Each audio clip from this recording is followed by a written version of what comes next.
Luli, hello. This Hall of Fame has been around now for 18 years, and it's welcomed many illustrious citizens of the Ohio Valley and people from outside the Ohio Valley into its hallowed halls. I'm joined now by this year's recipient of the Distinguished American Award, Mayor Rudolph Giuliani. Mayor Giuliani, thank you so much for joining me. Thank you. And what does this award mean to you? Well, it means a great deal to me. Lou Holtz is one of the great Americans. Of course, he was a great football coach. People know that, but I think they also realize he's one of the great motivational speakers and has written some books that everyone should read and has a tremendous interest in children.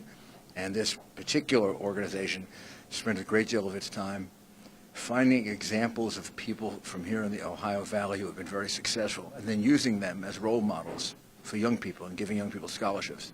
So that's Lou. That's what Lou is all about. You'd have to know him to really appreciate it, but he's really truly one of the great American patriots. Now, unfortunately, the events of yesterday in Orlando, 49 people murdered and massacred in a nightclub there. And unfortunately, you know a lot about dealing with attacks of terror. What would you say to those people right now who are dealing with this?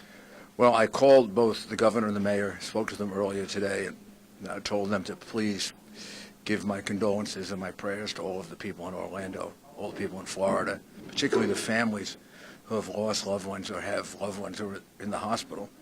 The feeling of empathy is enormous. Every time this happens, I go through September 11 again. I offer them any help that I could give them from, the experience that I've had. I was in San Bernardino earlier this year when they brought all the new workers back to work after the shootings in San Bernardino. And I spoke to them and I said, I hope I never have to come to a place like this again, because I hope we get control of this Islamic extremist-inspired shootings.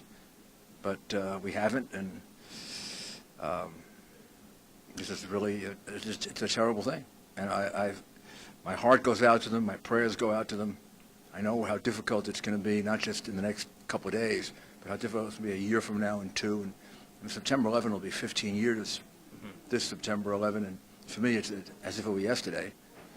And I still deal with the families of the people who were lost on that day and still deal with a lot of the issues for them and for myself. I wish we would, as a government, be more precise in exactly the danger we face. I mean, this is not some kind of random danger. This is Islamic extremist terrorism expressing itself through this individual who went and killed 49 people and wounded many, many others because of his radical views. And this is what bin Laden asked them to do.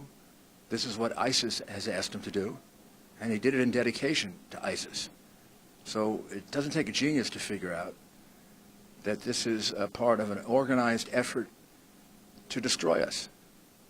And I don't know how many more of these we have to have. In the last year, we've had 4 massive attacks. Paris, Brussels, San Bernardino, and now this one in Orlando.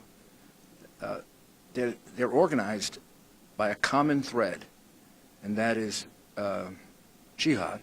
And in this particular case, I would also say an extreme application of Sharia law, which is hatred for gay and lesbian individuals, which is tragic because under extreme Sharia law, being homosexual is an offense punishable by death. Mr. Giuliani, thank you so much. I'll have more coming up on News 9 at 6. For now, at St. Florian Hall, Rich Pierce, News 9, live at 5.